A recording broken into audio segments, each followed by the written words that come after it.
Wait, I have to like fluff out my Mennonite hair and... All right, hello everybody. Welcome to the Comic Book Syndicate. We are back and we're here to review the newest movie from Marvel Studios, Thor: Love and Thunder. This is Michael. Look at this. I'm joined by... Wait a minute. Hold on. Are there two G.I. Jolies here? So we got G.I. Jolie and we have... Wait, who's this lovely young lady here? What? She's certainly no Mennonite.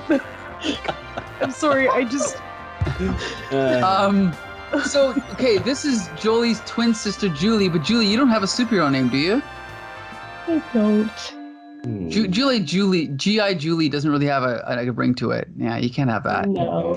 We'll think of something. Yeah, it's like, my bowling name is Julius Caesar, but Julius Caesar is an actual person, so that doesn't work. Yeah, it's not really a pun at that point, eh?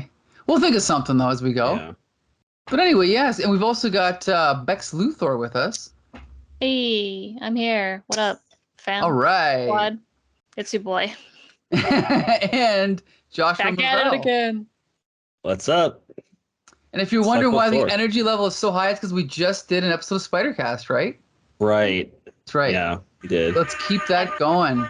Yeah. Oh. I'm That should plugging bring it. the level back up. There you go. No, I'm good. I'm good. Okay. I just had a big hunk of cheese for dinner, so I'm ready to go for another 2 hours. Mm. Okay. So we are here to talk about Thor: Love and Thunder. We don't need to summarize it because everyone in the world has already seen it. Taika Waititi is our Lord and Savior. He's going to save cinema. He's going to save Marvel, and now he's going to save Star Wars. So I'm super happy about that. I loved Ragnarok, and I love this movie. Apparently, there's some negative reviews, but I've got nothing bad to say about it. I think that there's a weird...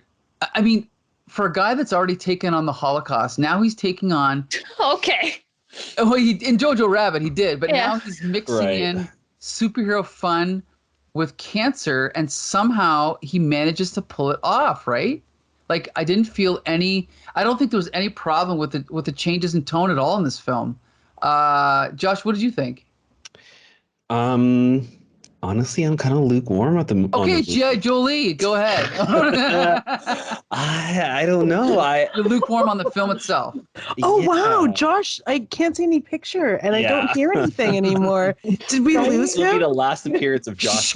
Josh, we can hear. Yeah, there you go. Yeah, I don't know. Let me start off by saying I think that this movie has some of my favorite moments in the MCU as a total. Like Thor at the end of the movie giving all of the kids the power of Thor to fight off the scary Temporarily. It's Yes. so great. Yep. I love that. I love some of the action sequences, the black and white scene, and then like the pops of color with their powers coming out. Like that's one of the best fights in the MCU. But I don't know. I feel like there were moments that didn't feel like they had enough time. Jane Foster, and her like becoming Thor felt extremely rushed. Like they just pushed that right into the movie because that's what needed to happen. So we can kind of get along to the other fun stuff in the movie. I feel like maybe they could have kept it a secret from the audience that she had cancer, and we could have found out along with Thor, and we could have skipped the beginning of like kind of like introducing her and like rushing that along. And if she was just this new Thor that shows up and we maybe think she's Jane, maybe not, and then we find out when Thor finds out, and then as the movie goes on, she smashes the sink with the hammer, and we're like, something weird's happening. And then like Thor starts seeing little tidbits, and then it's revealed to us. The beginning of the movie felt so like really choppy, like things just kind of happened in like these weird chunks, so that way we can get to like the fun stuff at the end. Even the stuff like going to not Olympus, what did they call it? Just where the god. Yeah, it was kind of like the home of all the gods. I'm not sure what they called it. Yeah, even that felt very like all right, quickly, we have to make a couple of jokes and have this quick fight scene, and we got to get out of here. Like, it was just to get the lightning bolt, really? You know, like that was the only point of being there. And the lightning bolt also felt like the powers were nebulous. Like, I didn't understand why they needed that to defeat Gore, because it didn't end up defeating Gore. It was Mjolnir. Like, I don't know. There were parts of the movie that just didn't work out story-wise for me. I didn't hate it, but it was just like, I don't know. To me, it's just a movie. I don't really scrutinize it. But anyway, Julie, what did you think of Thor: Love and Thunder?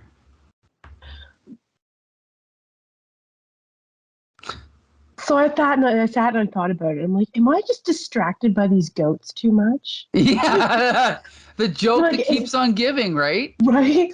And I'm like, wait a second. Okay, take the goats out. Was this a bad movie? And I was like, you know what? No, it wasn't. I really enjoyed it. But like now that I hear all of the things that Josh has to say about the storyline with the Jane thing, okay, I was really upset that there wasn't more Jane as Mighty Thor. I would have really liked to have seen her drawn out through that movie and maybe give her another movie. Or, you know, keep her as the Mighty Thor.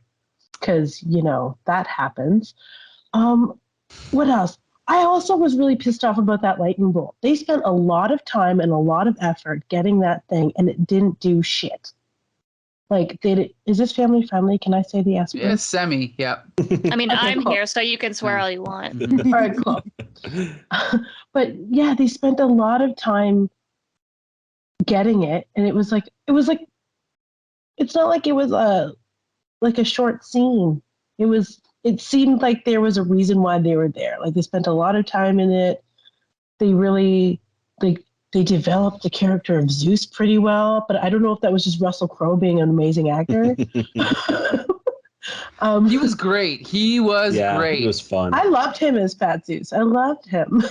Yeah. I could just do a movie with that guy. Let's not go too far here. No? It's by Taika Waititi, not Baz Luhrmann. Get him out of here. Oh, yes.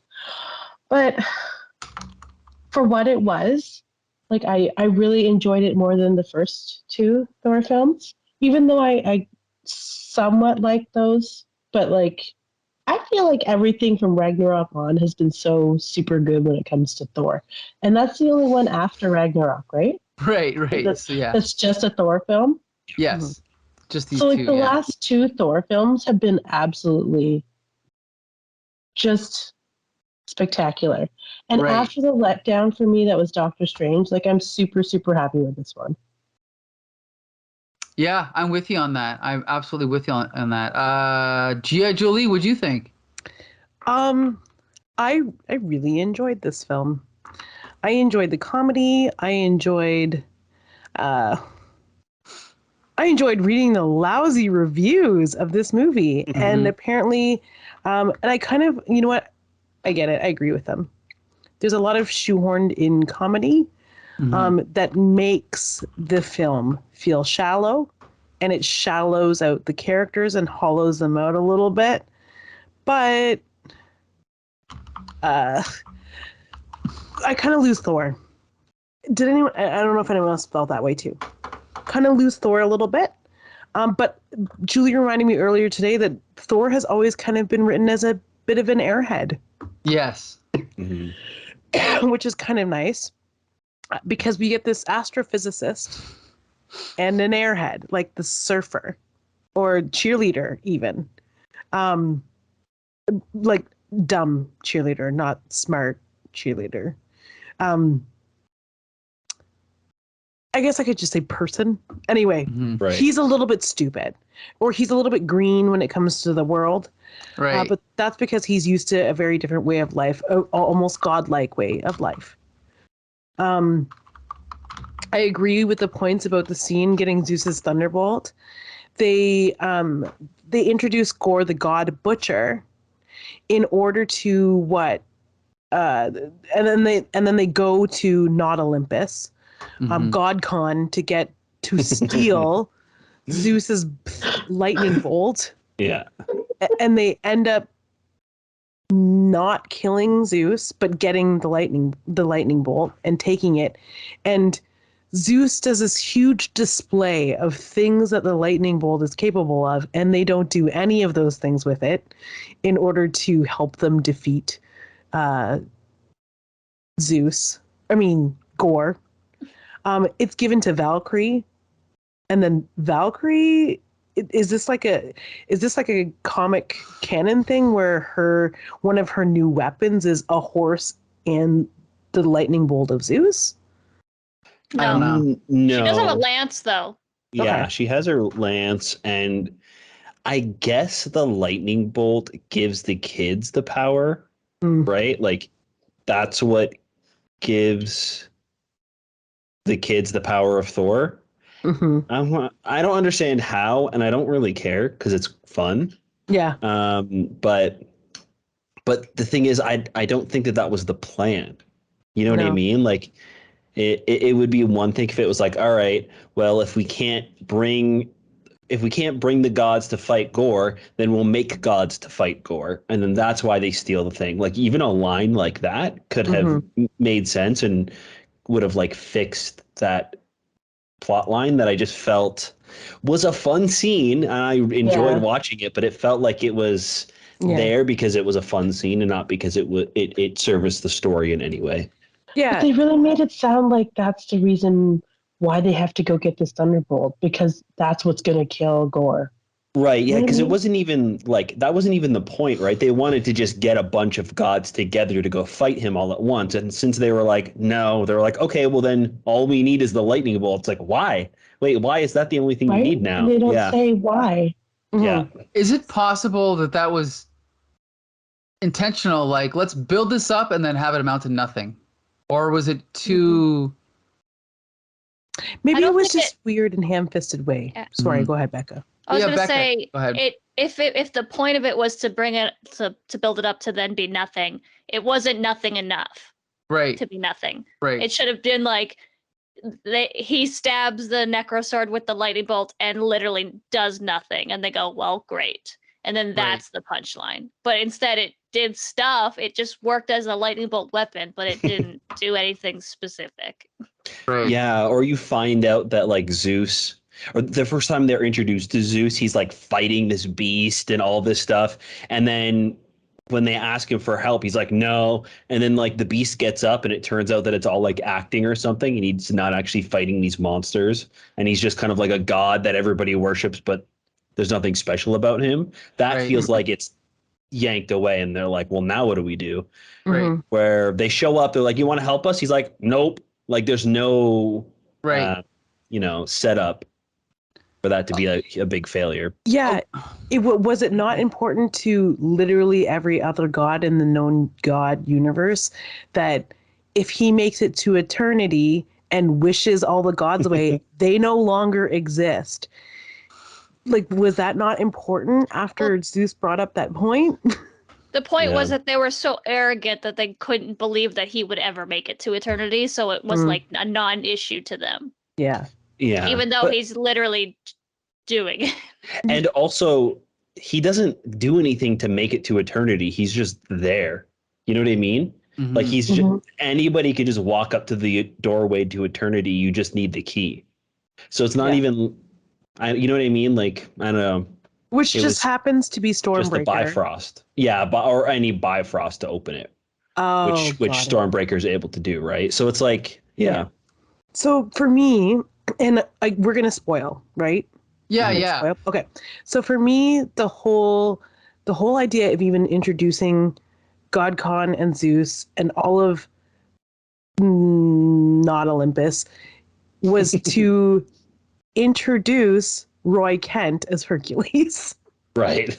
Yes. Arguable. Yeah. Arguable. Yeah. And by Roy Kent, I mean Brett Goldstein, who plays Roy Kent from, what is that? Ted Lasso. Right. Honestly, one of the funniest television shows Yeah. I've ever seen. But also, so now they're introducing another character into the MCU. That's the plan? Yes. Yeah. Okay. But before we go forward, though, Bex hasn't said anything. So, Becca, give us your first impression of the film.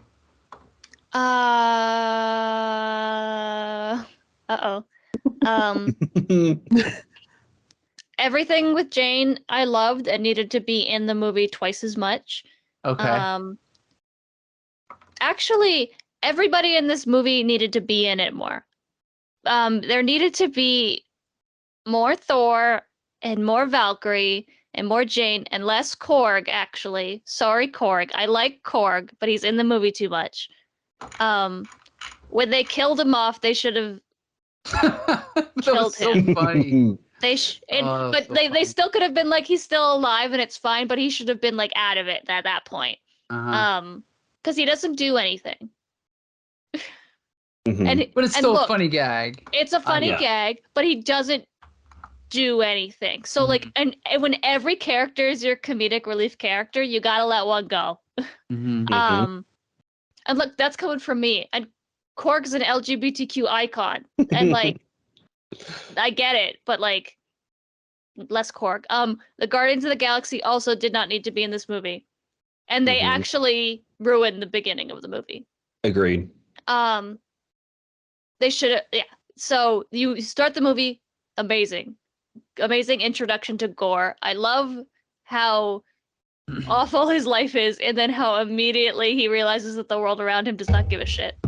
I don't even care that he was just like, oh, the Necro Sword's here. Better use it. Like, I don't care about that. I don't care about coincidence. It's the Marvel Universe. The entire comic book series runs off coincidence.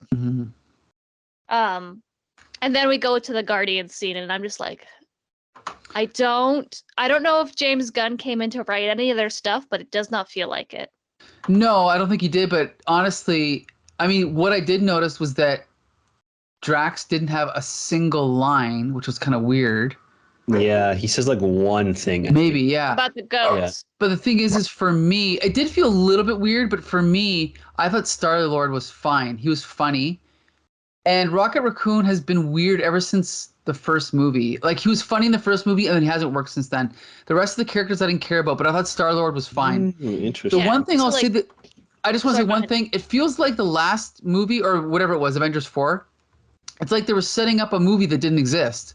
Yeah. Guardians and Thor are flying through space. It never happened. So that's why I think they're in it. But go ahead, Becca. Yeah. Yeah, so I'm wondering, Thor's not in the next Guardians movie, right? Well, No. I don't know. I guess not. No. Yeah. So like, I'm wondering if maybe we just literally reviewed something like this on the podcast where they were like, Aunt May is gonna go into Manhattan, and then the next issue they're like, oh, the buses are running. I guess I'm not going to Manhattan. That's what it felt like. It felt exactly like that. So they could have had, like, if they're gonna make the Guardian stuff just not even really that relevant, they could have made it even shorter. I think just like a little bit of Star-Lord quippiness, and then let's like skedaddle. Here's some goats. Get out of here. Love the goats. 10 out of 10 goats. I saw some reviews where everyone was saying that the goats got old fast, and I was like, nope, they didn't. They were funny every time. Yep. Sorry. Yep. I don't think I ever stopped laughing. Every time it happened, I was like, I'm so sorry, everybody in the theater that is just annoyed with me bursting out in the laughter every time these ghosts scream. Because every time they did, I forgot that they were there, and then they would scream, and I'm like, oh, that's funny. Yes. I I think there was just enough goats. You know what it was? It was the perfect amount of goats. I think if they would have screamed any more, it would have been maybe too much. Yeah. But I did love them. And I would like some goat plushies, please. Marvel, let's get to it. Yeah, so Christian Bale, fantastic. One of the way you do a comedy is you have the most serious bad guy. I love this. This is like the Deadpool 1 villains guy, where you just have a villain who's in the movie because of his motivations and everything, and then you have everyone else who's just bumbling through. Yeah, good point. Good point. Yeah, it's fun.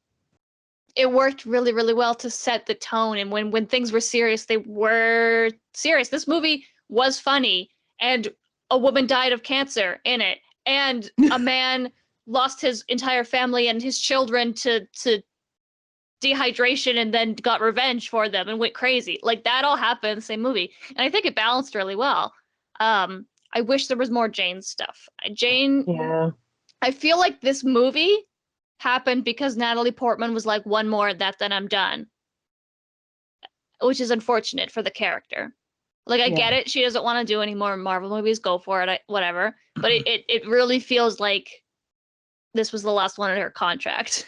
Now, Like- quick question: does she die in the comics? Because I don't know. No. Interesting. Okay. Yeah, so in the comics, her accessing Mjolnir actually pushes the cancer out of her body and acts as a cure. Mhm. Well, here's the thing. Not only does Natalie Portman want to be done, I don't think she even wanted to come back. It was more like they were like, listen, they probably paid her more money than she got the first 2 times because they wanted to really do the story. I'm assuming. I don't know, but who knows why. But anyway. I think she probably met with Taika, and from his pitch and this story about Jane being a hero is probably what brought Natalie back. That's what I would assume. I'm sure the paycheck definitely was a bonus. Yeah. But I really like Jane's story in this. It's a bummer that we didn't get enough time. Mm-hmm.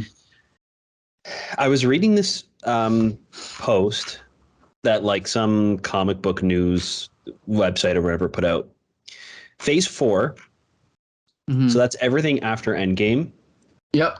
There are just as many hours of content from Phase 4 than there were from the first 3 combined. But that's including the TV shows, right? Yes. Yeah. Well, but that throws off the graph, right? Like, I think that things are oversaturated and things are being spread a little bit too thin, personally. Because I think a lot of the stuff that's been coming out has been pretty good, but something is like always missing and feels off about it. Even like the Disney Plus shows, I've been generally liking them. But something weird is off. I think that weirdly enough, a show like Moon Knight or Hawkeye could have been better as a movie and given the new characters a time to shine on the big screen. And this would have made a better series. We could have had more time with Jane to develop her character, see her story, make this more about her for a few episodes. You could have an episode with Thor and the Guardians, and then the next episode we see Jane's origin, and the next one they go to Olympus and they have that whole story. Like, it feels like there's so much of this story that we didn't get to see, and it was chopped down for time. Oh, because so much was like. Could it be because the original cut was 4 hours long? Really? It was. Yeah, it was. It was That's 4 what this hours movie. That's what this movie feels like to me. Right. Is that it feels like it should be so much bigger, and we Right. didn't get to see all of it. And a lot of the other stuff from the MCU, I feel like we're seeing way too much of it because it is a TV show and they need to spread it out. Right. So I feel like they kind of have it backwards for me. I feel like I would have liked to see way more of this story and have it develop over like double the amount of hours than we got, and we could have really had a great story with Jane developing, because I love her in this movie. I love her story. I love the jokes. I love all the action sequences. It just felt like everything was rushed along so we can get to the ending. I definitely because I did love this movie, but I definitely don't think that like the plot was flawless. Like, it did feel very rushed and patchy, but it's more like the whole movie was teetering. And I felt like it was always just about to fall off like the edge, but it never did. It felt like Waititi held it together. So I did enjoy it for every moment, but I could definitely see, or you could be like, well, they could go completely in that direction or in this direction. It could, whatever. And I could definitely see that. It definitely felt choppy, but what was there I really enjoyed.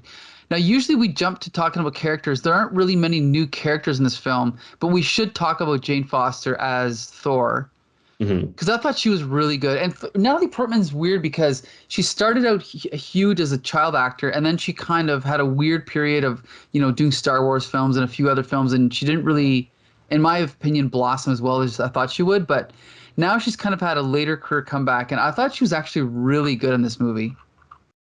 I liked it. Julie, what did you think of Natalie Portman? I'm not a really big fan of Natalie Portman, but she did a great job. Okay. She did what had to be done. Right. And she looked obviously she looked great as Thor. Oh, she looked so fantastic. It was like a good mix of like the way she held herself as like her in her body and her costume. It was just, and then when she took off the mask, it was like, oh hey! I was like, oh, that's like if I were Thor's girlfriend or ex-girlfriend, and then suddenly I was the mighty Thor. That's exactly how I would greet him. Well, no, it would be an X-rated movie, but that's neither here nor there. No, that's here. No, it was great. And there. It's here and there. Julie, would you think of her? Do you know, I liked her Jane Foster in this film more because I feel like we get to see more of their relationship. Mm-hmm.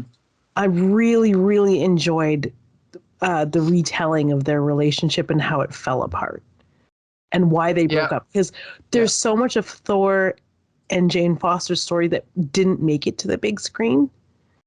Right. That was really funny and really kind of heartbreaking. And like Josh said, like I still feel like it worked in this film. But like Josh said, I feel like it also would have really worked better in comparison as a television series, like where they spent a whole episode talking about how their relationship deteriorated because he was so busy being an Avenger. We see it in the shorts that they put on Disney with him and masterpieces. Go ahead. Yeah. With him and his roommate, who makes an appearance, by the way, because he lives in New Asgard. Yeah. Is it Dave? No, Daryl, right? Daryl. No Daryls allowed. So funny. Oh my God. Those shorts. And he's just there still helping Thor, like just being the best Daryl ever. Yeah. And I love how they incorporated that and they kept Daryl in continuity. He's still annoyed by Thor. Jane is still a little bit understandably annoyed by Thor. I love that both of them, neither is really sure who ended the relationship. Right. But they just know that it ended. And that their awkward meeting again on the battlefield, like this is where it's happening. This is where it happens. And then, I mean, Natalie Portman's great. Yeah. That's all I really have to say about her. Josh? I felt about Natalie Portman the same as I felt about Thor in Ragnarok. They changed her character and really like just pumped her full of fun with the script with Taika. Like Thor and the Dark World, I think was just kind of bland. Like he was Thor, exactly how you picture him. Right. Just kind of like boring Norse dude. And then in Ragnarok, they just like pumped up the fun in the movie and the dialogue, and they gave him like different things to do. They paired him up with people that were kind of like his opposites, and like he definitely works better as an ensemble. So if you put him with Hulk and Valkyrie and Loki, it works. You put him with Valkyrie and Korg and Mighty Thor with Jane, it's great. So I think that's the same with Jane. I think that giving her this like tragic story really helps, and then giving her room to like make jokes and like develop her character in a super fun way. I loved the like Interstellar bit where she's like, I know you should watch Interstellar because they already did this, but and then she does like the wormhole thing, like exactly like from the movie. It's super fun. So there's I think she is fantastic. I think they just finally gave her something that like she could actually work with. I think it's the same problem with her in the Star Wars movies. That's why I think she's kind of just like whatever in the Star Wars movies, because she didn't get enough things to like do that made her stand out in the movies. Yeah. And it's so sad too, because Taika Waititi was like, oh, do you know I'm doing the Star Wars movies? Yeah, tried to hire her. Yeah, and he's like, I want to put you in them. She's like, I've already been in them. Like, I can't. I'm actually And he's like- technically dead. Ooh. Yeah. So funny. Yeah. She could be a Padme handmaiden. Because like Oh yeah. in the comics right now, well, not right now, but a little bit like the Darth Vader comics, that they like he teams up with one of Padme's old handmaidens, and it's really cool. Oh. So Get Keira Knightley to come back and do that too, right? Yeah. Oh, that would be so fun. And that seems like a Taika Waititi thing to do. Yeah. He does a lot of the calling back, which is fun. Like he does Matt Damon and Luke Hemsworth are the actors. That was I hated great. that part. Did you? No. I hated it. As soon as like they did this the pan and the Melissa McCarthy, and I was like, oh okay, cool callback, and then it kept going. They just kept going. And then they brought it back. I was like, Matt Damon deserves a minute of this gag. Like, who let him have another whole scene in this movie? Absolutely well, I mean, not. he should be a lead actor, but besides that, But he's not in this movie. So get out. the truth is yeah, the joke is funnier if it's only for one scene and it's really short. That's true. I'll give you that. Because he was in, which one was he in before? Was it Ragnarok? Ragnarok. Okay. Yeah. That was Imagine if so- you just showed up in like the meeting, like, should we be writing this down? And then started saying lines or whatever as they're walking away. That would have been such a funnier moment because it would be so unexpected to see him. Yeah. After like not thinking he was going to show up again. Yeah. But I hated it. I hated every second of it. I was like, oh, we're doing the same joke again, but for longer. Got it. Funny. So what'd you think of Natalie Portman? I love Natalie Portman. I'm a bisexual teen. Excuse me. You're just not allowed to not like Natalie Portman. No, and obviously, I have all of the Mighty Thor comics. They're fantastic, and the cancer stuff. I mean, I've dealt with that, so it really, really hit me. And like her jokingly like being like, "Yeah, I'll fight. That's not a big deal," and then. Darcy was like, it's stage 4, and like you see the seriousness in her face, but she just can't cope with it. It's the little subtleties in the acting from her that I really, really liked. She's just covering everything up with a joke, and that's very realistic. That's what happens. And then you think that she's gonna get a happily ever after with Thor, and she doesn't. And I love that that she gets to make that choice. Like it's such a big deal that she's making the choice to die to save everyone. So that's cool. Is she gonna come back? Probably not. She's probably in Valhalla forever. Maybe we'll go to Valhalla and she'll be there and we'll be like, hello, Jane, how are you? And she'll be like, I'm fine. I feel like it'll be like when they finally kill off Thor, we'll have a scene where he shows up and then we'll have like a shot of her there. And then that'll be like the last we see of Thor in the MCU.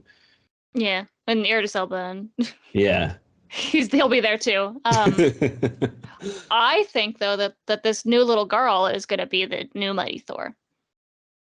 Right? Oh, maybe. Love. It's just gonna not be her name's Love. That's great. I think Daddy Thor is going to train her up to baby Thor because Thor does have daughters and the things, and especially in the Gore comics, like the Thor Now stuff, he like they deal with like future and past Thor, and he has daughters and granddaughters and all that stuff. So I think instead of Jane being Mighty Thor, they're still gonna have a female Thor. It's just gonna be an original character that maybe is for the best, and they can develop however they want to. And then obviously the MCU is going to this route of like new characters and young Avengers taking over from the classic ones. So we need a baby Thor, I guess, because we got a baby Hawkeye, we got a baby Captain America, kind of grown man Captain America replacement. We got a baby She-Hulk, baby Black Widow, baby Iron Man. Yeah, Miss Marvel. Yeah. We got all of our babies. So Thor baby. Speaking of that, I think that's another. I actually think that I absolutely love that ending. I think giving him a daughter to continue that adventure, I think that's going to be like one of the best duos in the MCU. Those two characters together is so much fun.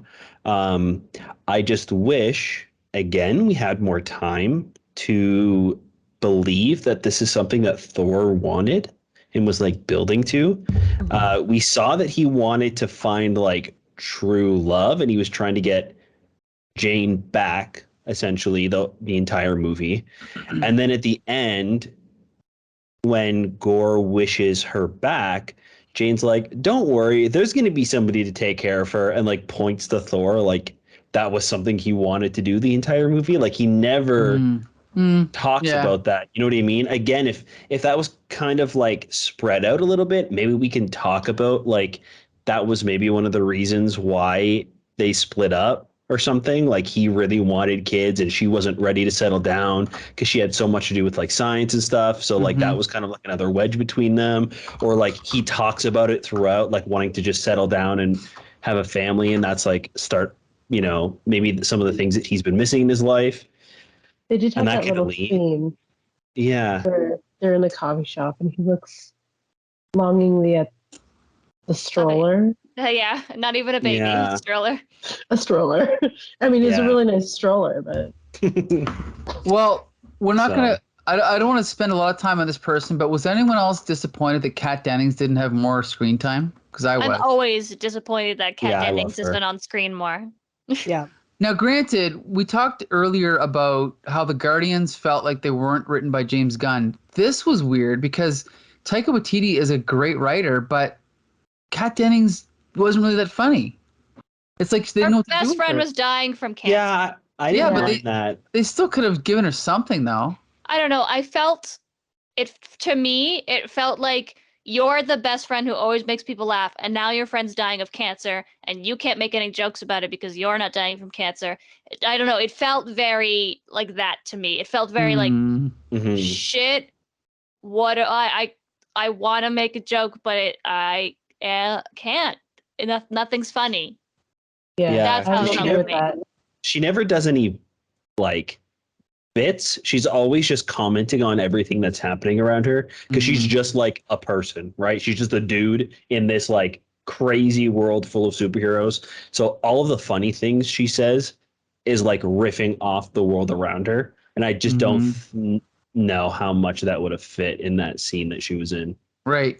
But Well, again, so like, as I said, we're not going to talk about everyone, but there's two more people I want to talk about. One of them has got to be Zeus, Okay. played by, what's his name? Russell Crowe. Russell Crowe. I don't always love Russell Crowe, but I thought he was perfect in this role. Perfect. I've Because- never liked Russell Crowe. Yeah, I've never really liked him. What's that, Julie? I almost didn't recognize him. Yeah, which is one good thing. But the thing is I'm not a huge fan of his. But when they first introduced him, I thought, is anyone going to remember that Zeus is kind of an asshole? Oh, yeah, they remembered. Okay. Yeah, which is exactly how he would be if he was real, right? Like, it was perfect, I thought. Julie, what'd you think? He was hilarious. Right. He was the perfect amount of pompous and arrogant, and oh wait, he really is a smart, practical, like, but also conniving god. Mhm. 'Cause when he was, it was, yeah, everything, all of those things rolled perfectly into one fabulous asshole. Yep. Yeah, it was wonderful. And then when he started talking about orgies, like casually, just slip that in there. You know? Right. You're not allowed. You're not coming to the orgy now. You're Yeah. no longer He's invited. great. You're not coming. He looks at amazing. Dionysus, and Dionysus crosses his name off the list. Like, they plucked him right out of ancient Greece. And that's what I love about it. They didn't sugarcoat him at all. He is exactly how he would have been, which is perfect. I think he was nicer than he would have been. Maybe, yeah. I don't know.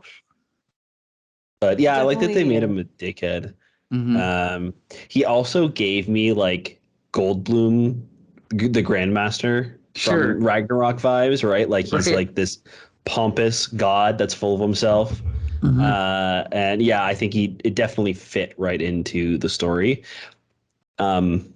But again, I think that just realizing it now, I think that that's why also Goldblum worked a little bit better because they gave him time and like a reason to be there.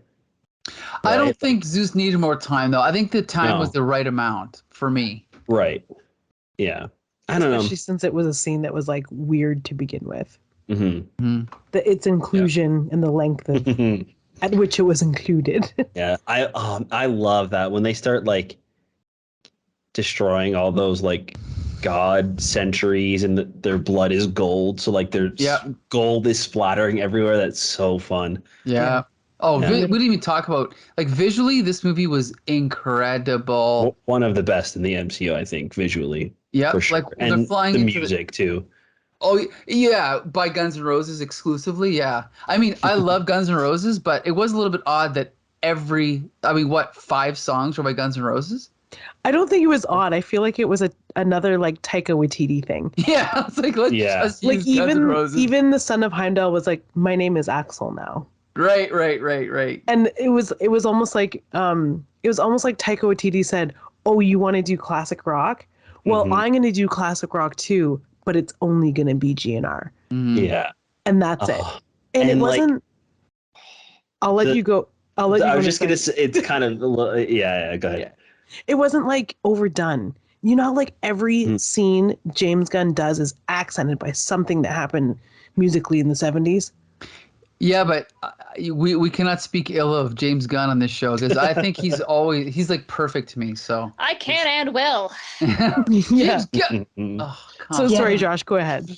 I just want to talk about Thor's costume, the red sleeveless jacket. It's so perfect. It is. I wish that he would have been in that costume more in the movie. It was so cool with like the hammer T-shirt and like the ripped jeans, and that was just such a fun vibe for him. And I wish they kind of would have like brought it back every once in a while throughout the movie because it was great. And I loved how he kept saying like, just another classic Thor adventure. Right. I love that. Yeah. Despite everyone being like, yeah, Thor, okay. Yeah. You know, I want to make a little side note before we get to the last character. Did anyone, when you were watching this, think, maybe this is how DC should play Superman? Like, make him a little bit of an airhead. But the thing is you know, DC fans, wait. DC fans always complain, he's too powerful. They can't do anything with him. Well, look what they do with Thor. They make him so powerful, but they make it work. He's having fun. He's accidentally destroying an entire castle or whatever it was. I'm not saying they should do that exactly with Superman, but why not play him for laughs a little bit? Like, what's wrong with that? Yeah. I think it's definitely better than anything Zack Snyder's done with him, but yeah, sorry, Josh. Yeah, I don't know if playing it exactly like Thor, like making him almost aloof and stupid, I don't think that'll work for Superman, but definitely changing him and like maybe changing people's perception of what they see when they think of Superman is definitely a good idea, because I wasn't a huge fan of Thor until Ragnarok, until we got this like new fun version of him. So good work. I think Hemsworth also really does it well. Yeah. Like, I feel like if you wanted to do it a little bit, like make him a little bit, not even funny or aloof, but just a little more relatable, it can't be Henry Cavill. As beautiful as that man is. I mean, I'm sorry. It has to be somebody else. He's too serious, yeah. Yeah. I mean, at least that's how he's directed. Yeah, I don't know. There was something else I was going to say about the way they played him. It doesn't matter. It'll come back to me. So anyway, the final actor I want to talk about is, we've talked about him a little bit, but Christian Bale as Gore the God Butcher.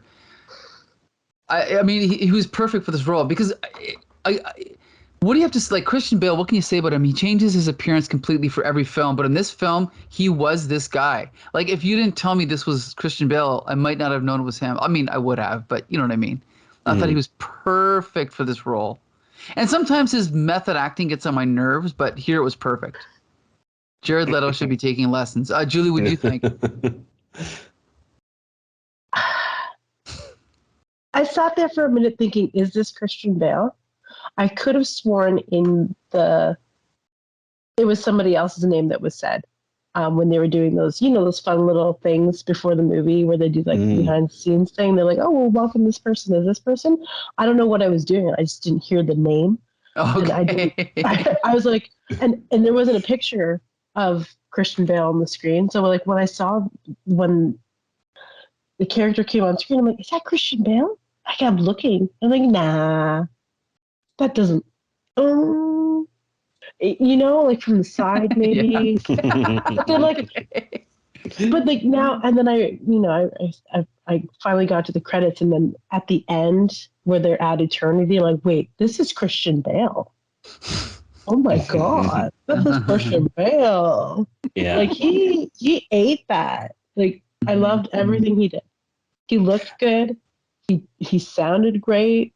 Like I don't know. Everybody would look great in that outfit with that makeup.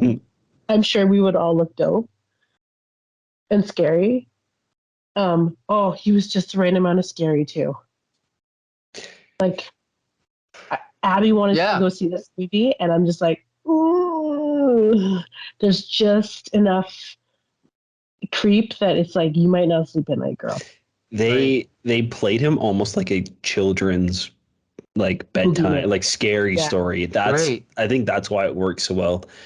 Not matching him up with Thor too much and having him like terrifying those kids made him scarier, I think. Good point. It totally works because he is like this scrawny kind of looking villain that's got like a long but like super thin sword that doesn't look too menacing.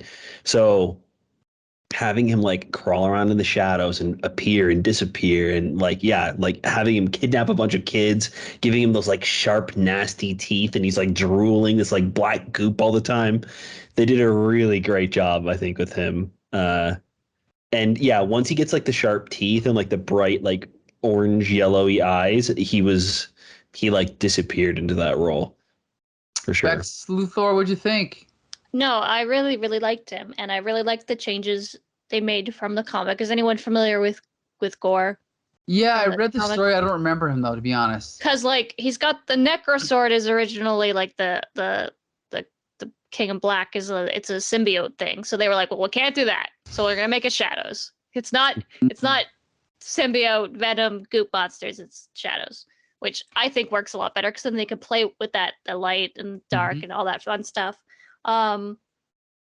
He's just scary. He's just a scary bad guy, and my MCU hasn't had a scary bad guy in a while. What was the last scary bad guy? The last bad guy that actually scared me was probably Kilgrave. Yes. Jessica Jones. Yes. And that's not even an MCU, right? Because like every other bad guy has like a fandom of like Thanos is meme to hell. He's not scary. Trying to think of other bad guys.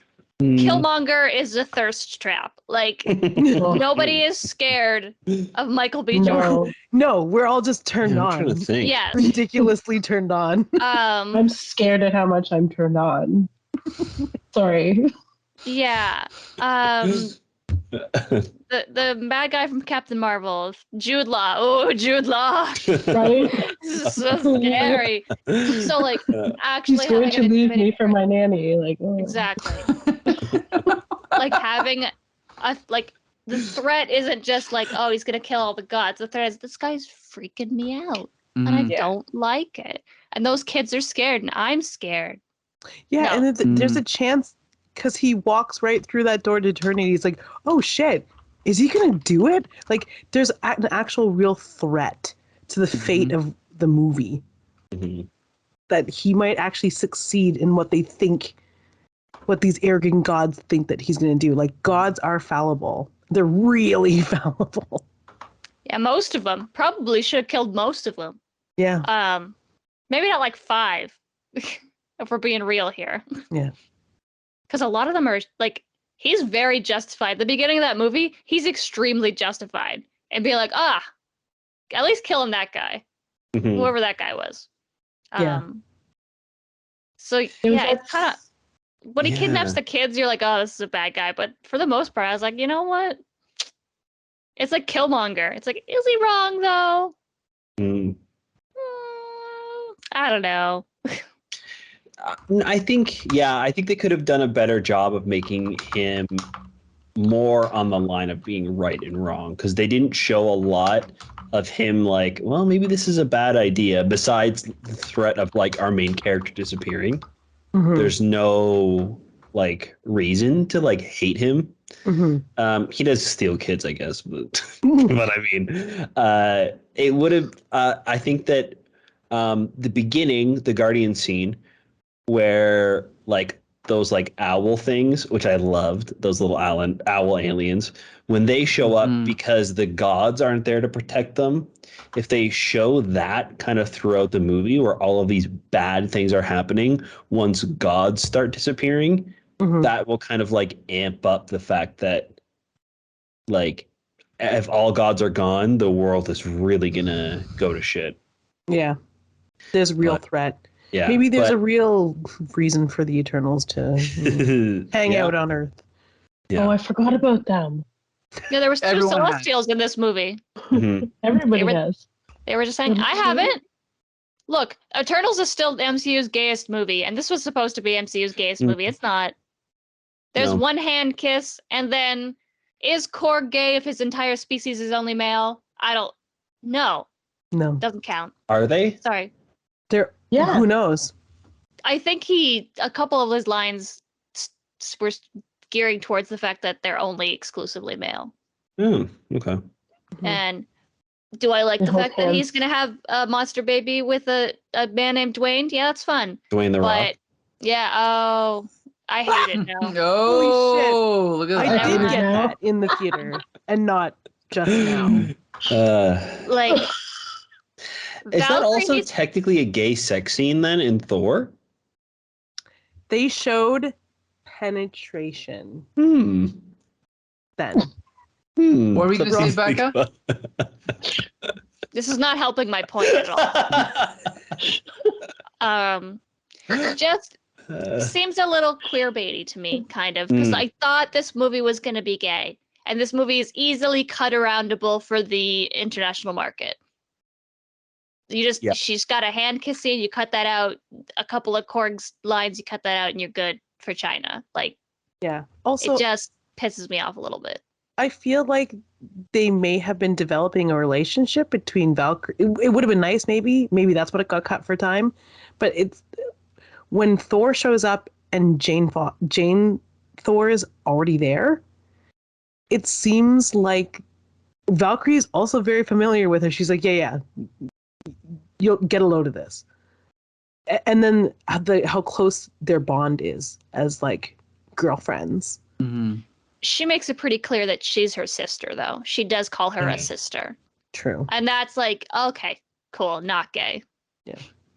I thought this movie was going to be a little gayer than it was. And it was mildly disappointing in that part. Maybe a lot of Valkyrie stuff did have to get cut for time and plot, because she does kind of take a back burner on this one. Maybe the next one will be actually like a Valkyrie type movie. Like, Yeah, didn't they Well- also talk about the fact that like Valkyrie's whole thing in this movie is finding her queen? Mm. she did When not they do announced it. the movie, when they announced it, they had like the panel and stuff. They're like, "This is going to be Valkyrie's movie, and she's going to find her queen and all That that." clearly didn't happen. When Well, they Yeah. got Natalie Portman back, they probably nixed that movie Mm, and then went with this one. yeah, maybe. Hopefully, I mean, Carol Danvers is still there. the frustrating thing is that Disney does not release director's cuts, but some Marvel movies are re-released with scenes added in, right? Like Avengers, Thor, I think Spider-Man, right? Spider-Man as well. Yeah. Right. So it's possible we'll get a few extra scenes, but I mean, if there's a 4-hour cut, I'd like to see it because I did like what I saw, so that'd be nice. But anyway, Well, they following- cut out the Grandmaster. They cut out. Who else got cut? What? He was in this Peter movie? Dinklage. Yeah. Yeah. Apparently, I think what it was though, I have a feeling that Taika was like, well, let's show Gore killing a bunch of gods, so he probably went and like killed him, killed the dwarf from This. what Etri? is yeah. Yeah. He's He- from like Svartalfheim. I Yeah, just made on that like up. yeah. I can't remember where the star. Anyways, where the guy who makes Mjolnir and Stormbreaker. Yeah. Peter Dinklage's character. So apparently he was in it. So I would assume that Gore probably went and like killed him too. So like characters we know and care about are like getting killed off. And then when we see Sif as well, her arm is like missing and she's like out of commission for the rest of the movie. So why are we talking about this? Oh yeah, there's just like things cut. So apparently this movie was just huge then. Well, okay, we do have to wrap it up. So let's follow our new model and give it a rating out of 10. We don't have to do. We don't. I thought it was at a 7. I was just joking around. No, it's a good idea. Other people do it. I honestly, Who rates movies out of 10? Name one person. I've heard of it before. We're not the first. Well, maybe we're the first, but I will say for entertainment, I will give it an 8 out of 10 because I'm critical of most Marvel movies, but I love Taika Waititi, and I almost feel like the movie succeeds despite the studio forcing them to be like, make sure you put this in, make sure you put that in. You still get an entertaining movie out of it, so that's why I love it. Julie, you don't have a nickname yet, but what do you give the movie out of 10? I give it 8.5 enthusiastic Stormbreakers. There you go. Good. Mm-hmm. G.I. Jolie? I was gonna give it Stormbreakers. Now I Give have it some Mjolnirs.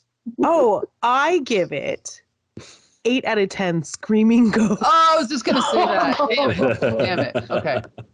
Josh? Okay. I had a lot of fun watching the movie, but I think that it's a movie that also has a lot of problems. I think if it didn't have the fun stuff with Taika, I wouldn't like this movie at all. Like it wouldn't be not great. I think it's like a 6.5 for me. But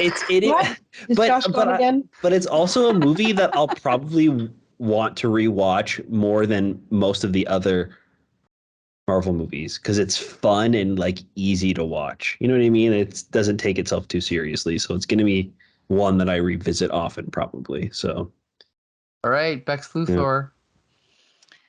I'm gonna give it 7 out of 10. Introducing new characters in the post-credit scene. So 7 out of 10 Herculeses. Herculi? No. Herculi. Hercules? Yeah, you're right. I'm kind of excited for Hercules. I'm not. Yeah, gonna he's lie. gonna be cool. Yeah. I like Marvel Hercules a lot. I love him actually. He's an actor. That's fun. Mm-hmm. I forgot about that. Was he? Yeah, he's just like he comes to Earth and he's like is an actor. I know Wonder. When are we gonna see Wonder Man? He's also an actor. Right. Yeah, and then and we got Kingo too, right? Oh. Who? To be Eternals. Never mind. Oh, okay. Never mind. You didn't see it. I liked Eternals better than this. Yeah. Get at it. Now you're just being a contrarian. Come on. No, I liked Eternals a lot. Look, I did not like this. I liked it. I just some of the things that ticked me off about it ticked me off a lot.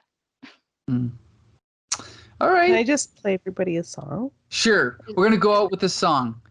Check out all of our episodes at www.comicbookssyndicate.com. Go ahead, Jolie. Are we going to get copyright striked?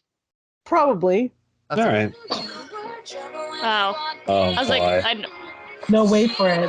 Yeah, Is that Guns N' Roses? oh dear No, God. if it is a screaming ghost.